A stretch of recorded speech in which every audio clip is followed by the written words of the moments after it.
Hey residents of Meeple Town, today the year is about 10,000 BC in North America. We are going to be expanding human existence in North America in endless winter.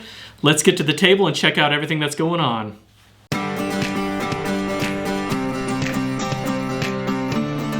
All right, here's the setup. Don't worry, Dean. I will keep you warm. Thank you. Thanks for that, During John. this winter, I will keep you warm. By the way, I do want to mention before we start this, today is Dean's 40th birthday, and I think Meeple Town needs to know. Except when we're recording this. I know, but when we're recording it, it'll be out in a few days. There we go. And Dean is 40 years old now, so let's congratulate him on that.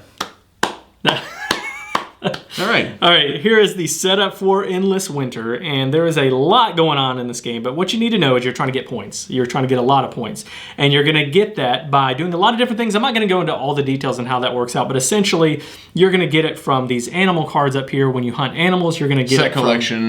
Set collection, you're going to get it from the megaliths that you're building out here. As you stack them up, they'll be giving you point modifiers. When you gain these cards, they have points. When you...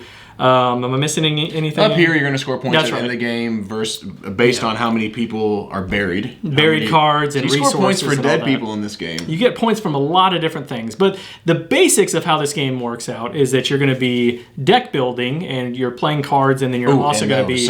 worker places. Yeah, that's right. That's right. Your sacred stones up there. But basically, you're going to be playing cards. You're going to be building this deck and then worker placement with these 3 workers that you have. But let me go ahead and show you what we start off with because it's different. First off, my chief is Chief Firewolf, and Chief Firewolf is going to benefit me when I take the action that allows me to travel onto the board over there. You're going to show this? Or, Chief Tuskbreaker, is that who you are? Chief Tuskbreaker is going to benefit John whenever he goes hunting. And he has a special dance that he does. And then we don't have to throw both these up, but just to show you that we each also get these starting cards that give us these bonuses on the side, as well as these things here. So for me, I start off with 3 food, a tool. We both start off with 5 cards, but I'm actually going to draw another card for my bonus. And then I start off with a woolly rhino, and then I have a one of the crafters in here. Then you turn that over. Look at that. Boom. It's a nifty little turn summary there. Not bad. Ready to start? I was born ready to start. Okay. First thing you're going to do is you have the option to play 0, 1, or 2 of your crafting cards. Shoot. I was hoping you weren't going to have that. You didn't like that? Oh, you wanted it. Yeah, you get to go first. Thankfully, I just have one. Now, we both start off with Let me see what else you got in here. tribal people, 6 tribal people, 1 of the really good tribal people, and then 2 of these crafting cards. So I'm going to spend 1 of my tools to put a megalith out on the board, and you have to, the first player that puts it out there has to put it on one of these starting spots, which immediately lets you put out another megalith. How about that? So for me, I'm going to do that to put it here. Get another card to allow me draw another card. That was a southern draw. That was a southern draw. I like that. At that. Okay. So that's that part of the phase. I only have one that I want to play or that I can play. John doesn't know. He has no idea. You don't know anything. Now the worker placement part, I can put out my my chief, or I can put out one of these regular workers. But right off the bat, you can go chiefy? I'm checking it out. Like Chief Firewolf likes to travel around the board over there, so I'm going to do that. And this is interesting. You're going to put your worker here, and then you're going to go down the list of taking these different actions. So the first top area here allows me to spend labor points. I'll explain that in a second. To put out and to move around my different shelters. That's not the right word. I always get that one wrong. Tents? It's not tents. I forget what it is. I might look it up. I always call them shelters. These little tents, little teepee looking things.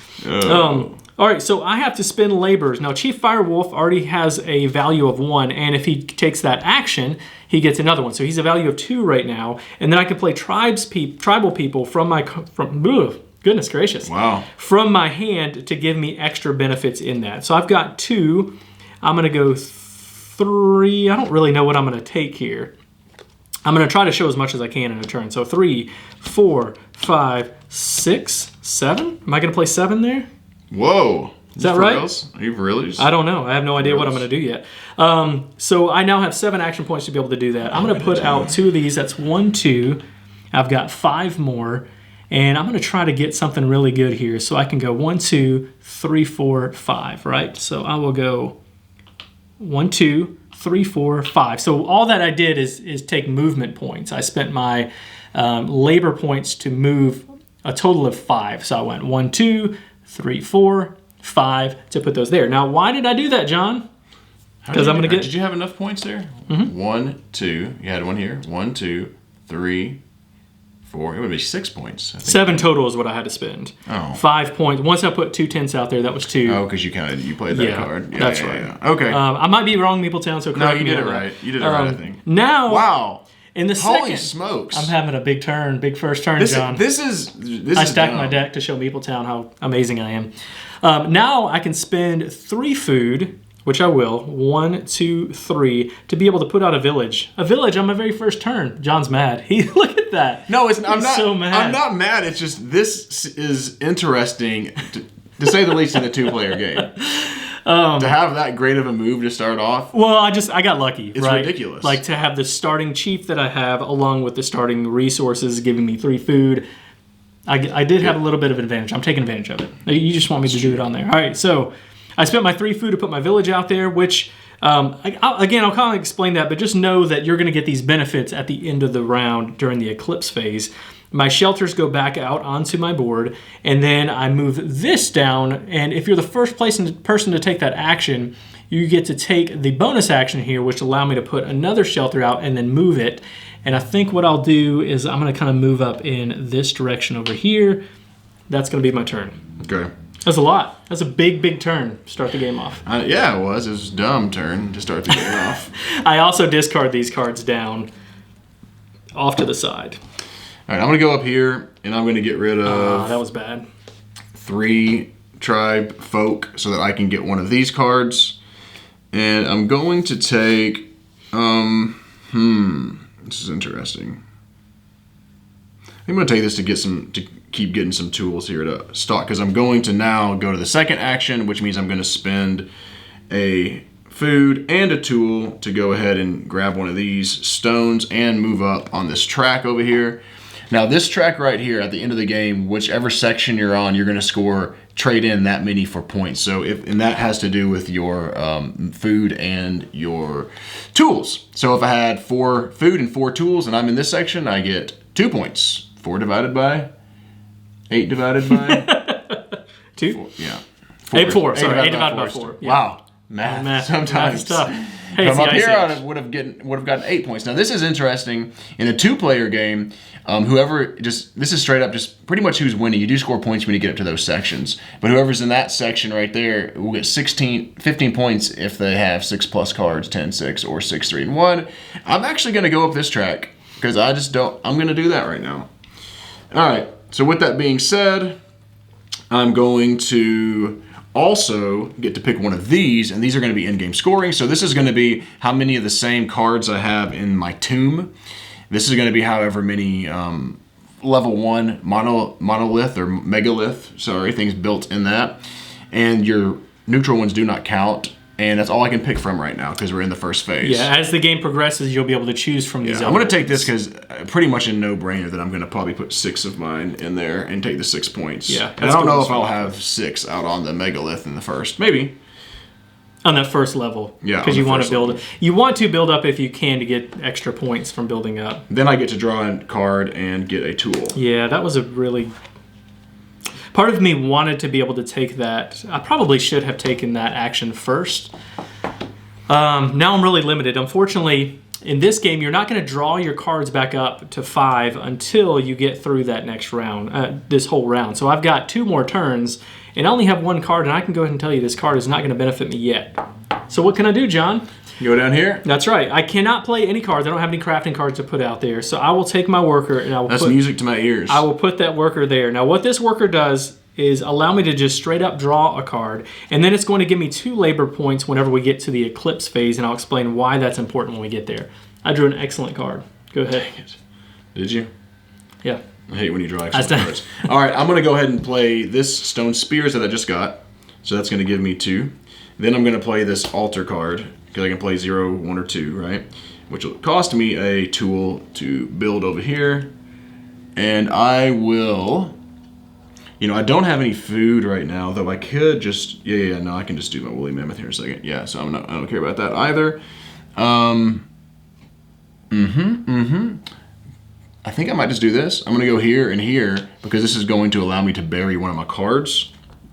And I'm going to bury one of these tribe folks so that I can start thinning my deck out a little bit. And I got rid of both of those. So that's my first thing, but I haven't actually done my move yet. My second thing is going to be to come up here. And my chief is worth 1 point, but also a bonus point because of this. And this is just tricky right here. So I can take one of those. Gosh. It's not, it's yeah. Because I want to do another thing. I'm just going to spend one. No, I'm not going to spend any. I mean, you're just going to take what's out there. I'm just going to take what's out there because I could spend one to get another one. I was thinking about to have a better, because if you spend one, you can flip another one out there. But I'm okay with this because this actually counts. I can kill it to make tools, or it can be a wild, which is pretty powerful. So I'm going to go ahead and just snake that up right there and take. Whoa! How about that? So now I've got 2 of those. That'll be wild, but now I can eat something, and I'm going to kill my woolly mammoth, which maxes out my food, so I'm all the way up to 5 food now. Yeah, no, the different animals that you're going to be tapping, not killing. You're slaughtering them. That's the whole point. You slaughter the woolly mammoth to get the food. Turning your card to the side. And this is what you do here. You kill this so you can make tools out of its beaks. Somebody's going to give you food. You're just giving them for the pet. They're going to give you meat. So what's even better about that? That doesn't make sense. It's plant-based. Plant-based. No, it's not. Beyond Beef. It's not. I do like some plant-based stuff. Dude, those Impossible Burgers are pretty money. Have you had one of those? They are good.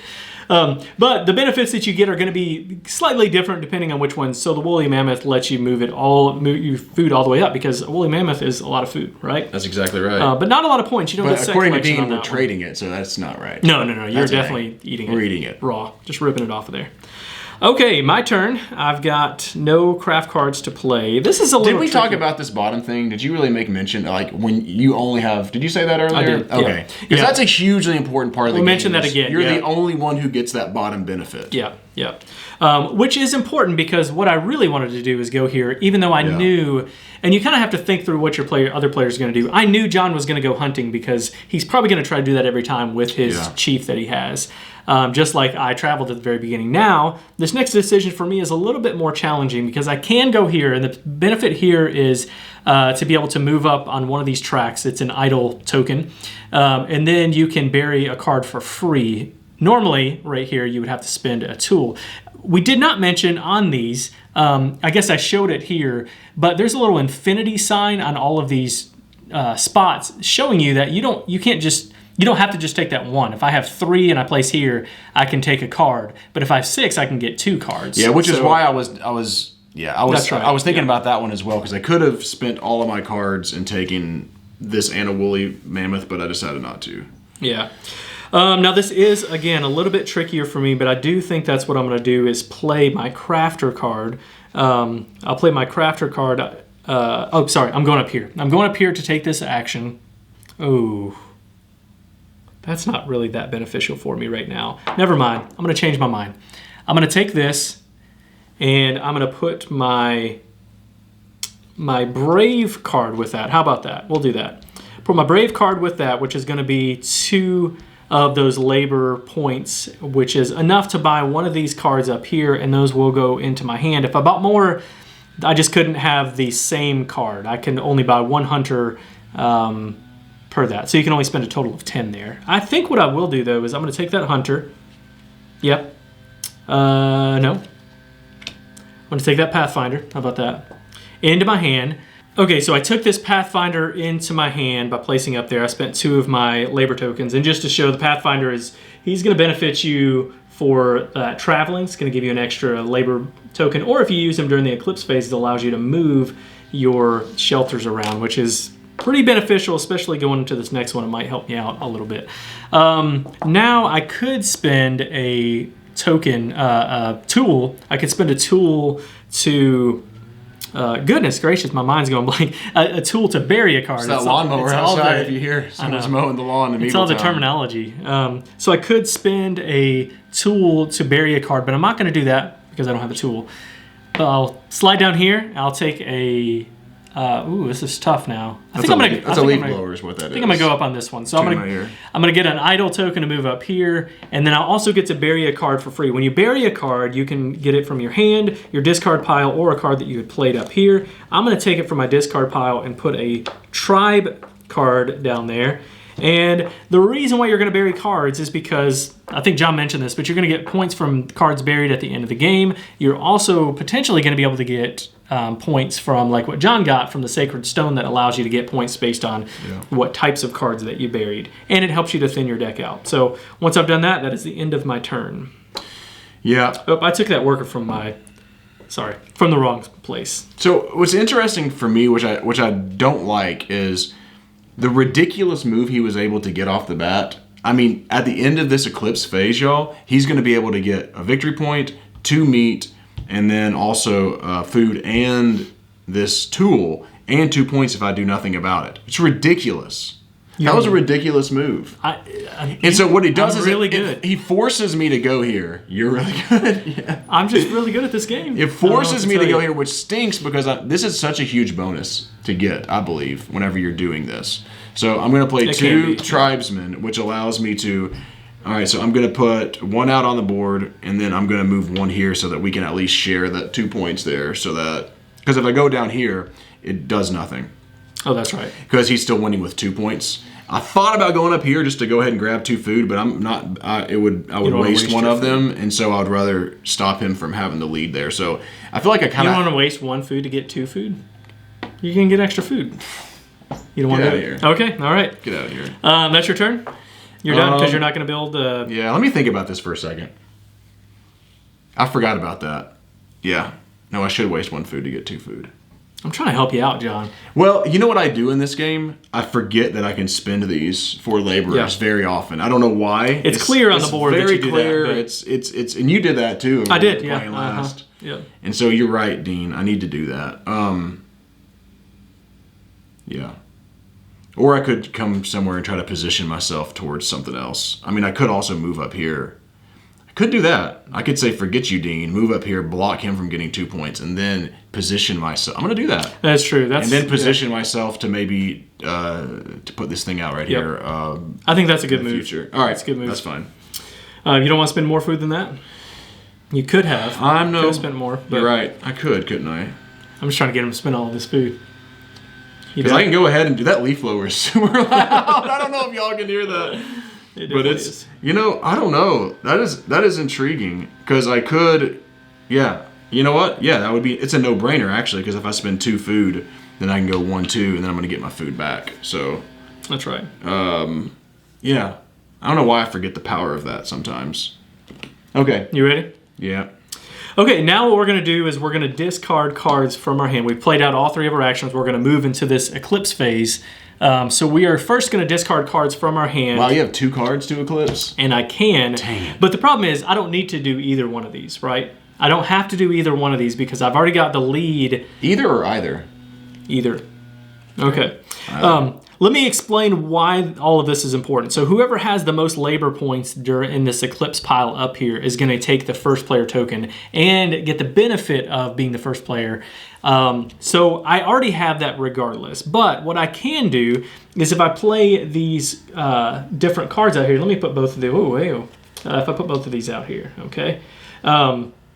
Then this symbol with the Eclipse token is the benefit I'm going to get, which this one allows me to move one of my camps. Camps, that's what it is. Camp token, 2 spaces. And I can also get 2 tools. But in doing that, I'll lose those cards for the next round because you can carry them over. So the question is, are you going to do it, Deanie? I'm going to do 1 for sure. All right? Yeah, I figured you because I need to move out of there. I'm not getting any 2 points out of that. So I think I'll just go ahead and do that. Now this one is going to give me 2 tools, and I really do need the tools.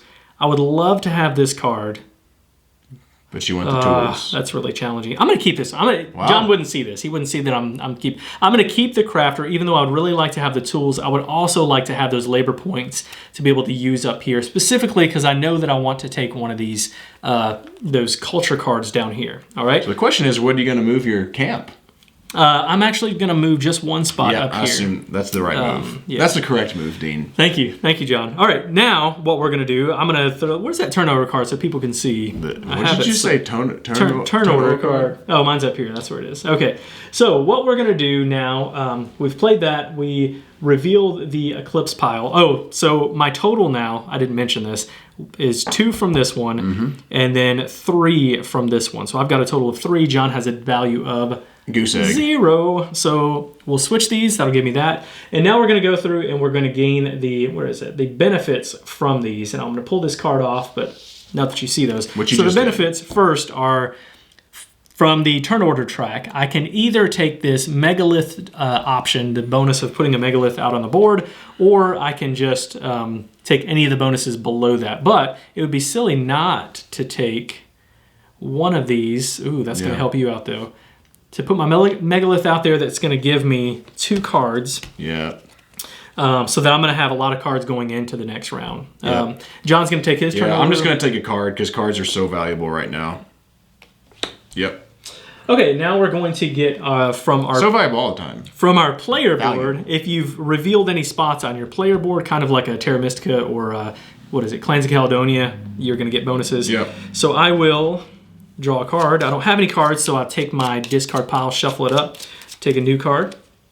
I'm rocking in the cards over here. I'm also going to get a tool from that. Yep. Ready?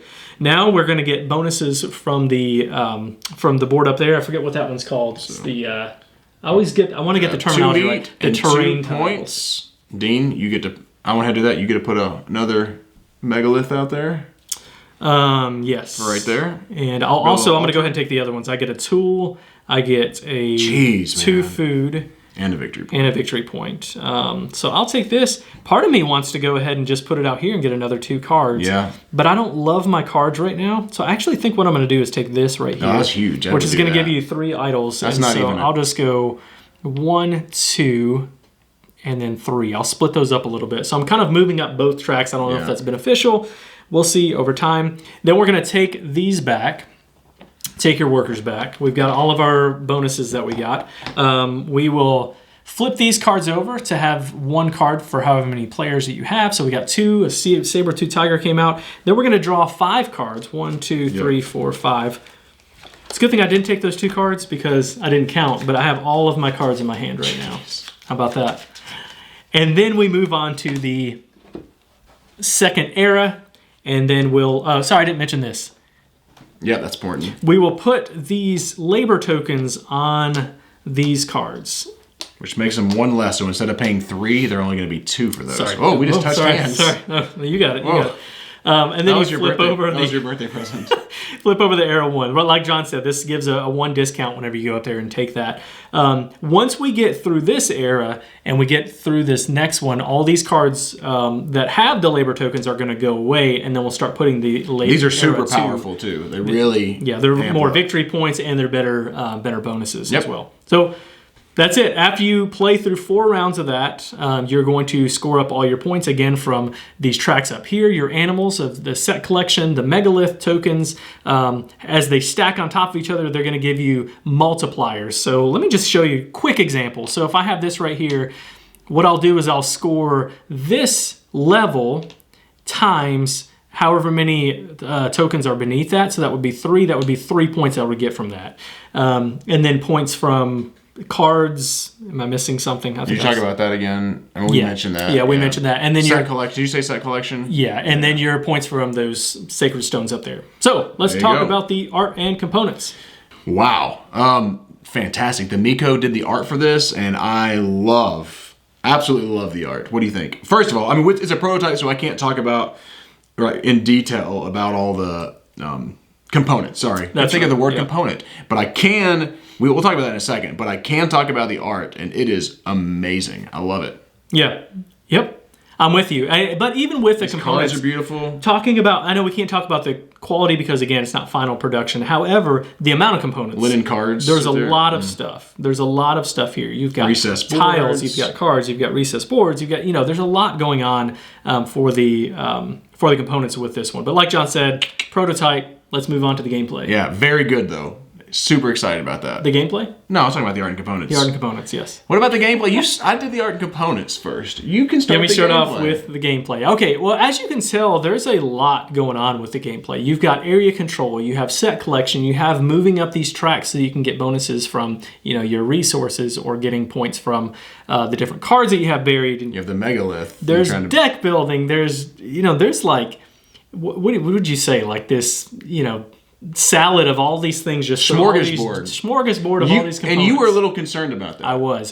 He called me on the phone and said, like, I've read through the rules. It sounds pretty cool, but I'm concerned there's too much, trying to throw too much in. Yeah, I don't know if I'm going to love it, because there's some areas that I thought at first, okay, and if you're watching this, you might have some of the same concerns, which is why I want to bring these up. Yeah. One is the deck building piece of this, because, as you noticed, you don't draw cards back into your hand. You have to just play what you have, which means the only way that you're going to get cards are from, at the beginning of the game, it's only from this megalith board, and that's pretty much it. Unless right here, you get a card. That's right, you get one there. Yeah. You can also get some of these culture cards that will give you, so cards at the beginning of the game, that first round are difficult, because especially if you get all tribe cards, you're going to want to spend those as much as you can on probably one area, maybe two areas, but you want to spend all of those, and you won't get them back until you're going to draw back up at the end of the round. That was a concern for me, but honestly, I really like it. Yeah. And if it was the other way, I wouldn't like it as much, because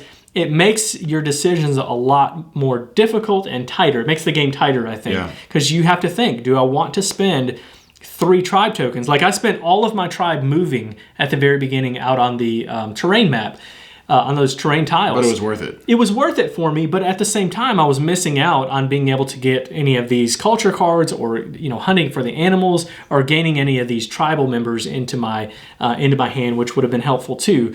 So those decisions, I think, are very interesting. Yeah, I think so too. So here's some of the things that I like about it. I do like the worker placement with the card play. Like, that's one thing I love about Underwater Cities. I love being able to do that, and it feels satisfying, don't you think, whenever you're like, boom, I made the right play there. I think it's interesting the way that these, what are the first cards? The culture cards. The culture cards come out as well, and the way that you're trying to build your deck with those are fun. It's really fun trying to think, because some of these, they can be really powerful, especially later on in the game. So I like the deck building element and the way that works with worker placement. But I think the thing I like most about the worker placement and deck building element to this is these spots down here. Yeah. Is that it's such a powerful move, like Dean, to be able to place, look at that, little mosquito. Oh my God, that's not a little mosquito, it's huge. Look at that, look how nice I was to it. That thing was like from the Ice Age, I think. I'll tell you what. All right. It's the dinosaur of mosquitoes. I hope that shows up well on camera. It's the size of the board. I don't know how you can miss it. But like being able to go twice on that, me being able to get a whole nother card like that you're just going to draw randomly by doing that big time. Getting another card back, putting cards already thinning out your deck early in the game, moving up those tracks. Those are huge bonuses, and it really makes the gameplay interesting, because I wanted to do this, but Dean took it. And I did do it later on in the game. You're very bitter about that, by the way. No, I'm not bitter about it. No, I'm bitter. No, but I would have loved to have taken that and been able to do some of that more early in the game. But so that's, I don't know, I really like that about the game. Yeah. I'm totally with you. It's just, there's a lot of different paths that you can take in this game. I've kind of set myself up based on the chief that I drew at the beginning and my starting card. It kind of sent me down this path, which I like, by the way. I like games that at least give you something to work towards, so it's not just this, this smorgasbord of a lot of different things that you can do. So I've kind of gone down this path of, I'm probably going to start moving more of my camps out on the board, potentially getting more villages out there. Again, these give you bonuses as you uncover these. Yeah. But at the same time, like, I don't think I would win the game if that's all I focus my attention on, which is another thing that I like. I like games that allow you to do different things. You don't always just have to focus all of your attention. You have to do something else in this game. I've already started to... Yeah, you don't like games where you can just focus on one or two things and just go for it. You like games where it makes you have to do multiple things. Yes, I do. You said that about another game recently. Tekenu. Yeah. That's right. Yeah.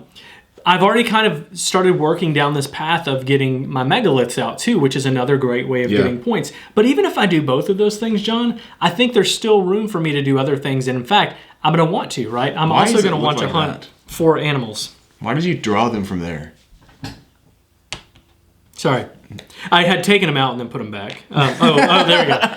Nobody can actually see that. Yeah, that's okay. I just want to make sure. But you can spread yourself out and do a lot of different things. And the other thing is, like, you're going to have to get these tokens. And I like this. At first, I played this wrong. I thought that you could take whichever ones that you want, and then John pointed out, no, that's not how it works. So you have to just take the ones that are available, and I like that because then the timing becomes very important because as this thing moves up, I can see, okay, John is working towards getting all of his, level 1 megalith tokens out there. Or I'm sorry, let's say John's already working on getting a lot of buried cards that are different.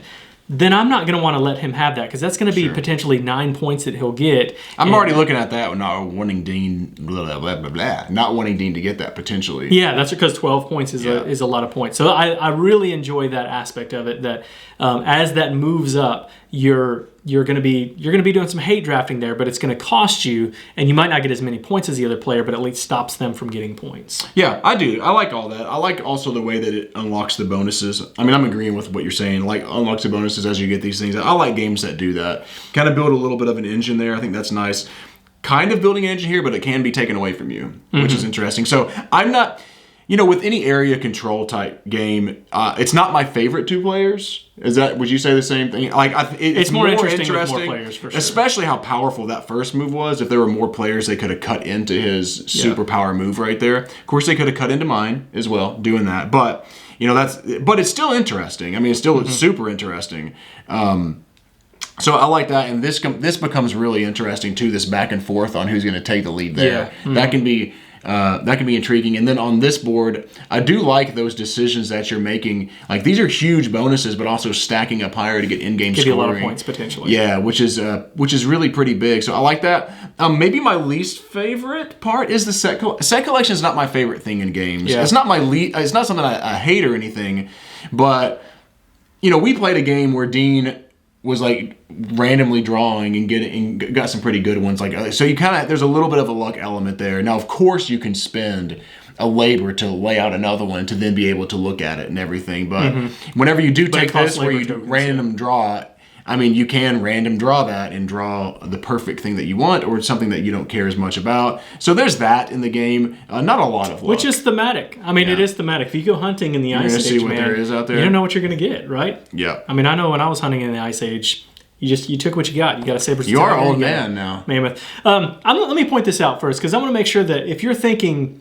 because John pointed this out, right? This at the beginning was really helpful. But what I want you to look at is how many resources John has compared to how many resources I have. I've got 2 meat, 2 food, and I've got 2 tools, okay? John has more. Now, the reason John has more is because he went ahead and slayed his woolly mammoth right off the bat, which maxes that out. Now, it is a big benefit for me to do this, and my chief kind of lended me to do that. However, your chief lended you to take out your woolly mammoth that you start off with, right? Or that you started off with. Sure.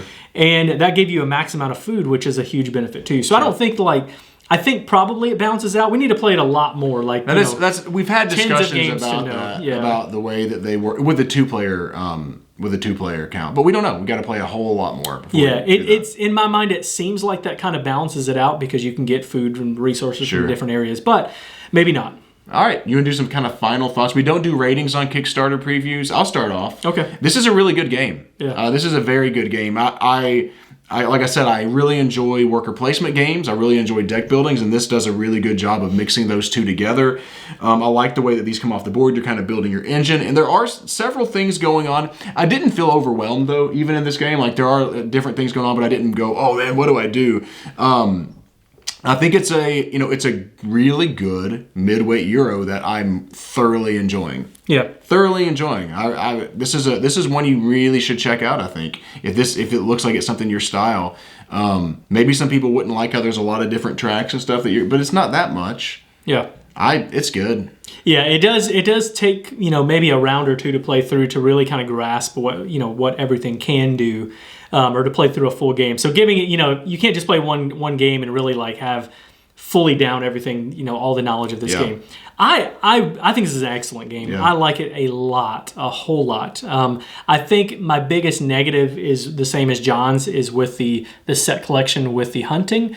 I like set collection, but my problem is the cards are going to do mostly the same thing. That's true. Mostly. You do get this. You do get similar. So, like as Dean was saying, that's a good point, Dean. Like these are going to do the same thing as long as you're collecting them, right? Yeah, they're going to give you 5 food, and they're going to give you 10 points if you get 4 of these. It would be a little more interesting if there was more depth to the set collection, I think. Now, some of the depth comes with the sacred stones that you get. So, for example, if I have these tapped green cards, which is the ground sloth, if I tap those, I'm going to get 3 points. Normally, you wouldn't get any points if they're turned to the side.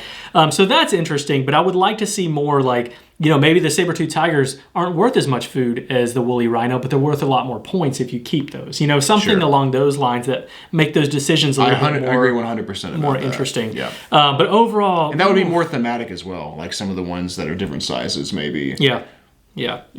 I'm with you. I just love this game. I think it's so fantastic how everything really integrates well together. The decisions are difficult. It is that midweight Euro, which is my sweet spot, and allowing you to be able to do lots of things. There is some theme in this game. Nice art. Yeah, everything just comes together for this really nice package. Love this game. This is really up here. I really like it too. It's way up there for me. I love this one a lot. I can't wait to see the final production of it. Excellent job with this. Yeah, fantastic. So tell people how they can get in touch with us. If you're enjoying our channel, we would love for you to subscribe to the channel. If you go to MeepleTownGames.com, you can check out all of our stuff, even get some Meepletown swag. We're at Meepletown Games on Facebook, Instagram, and Twitter, and we're Board Game Geek Guild 3407. Thanks for coming down to Meepletown.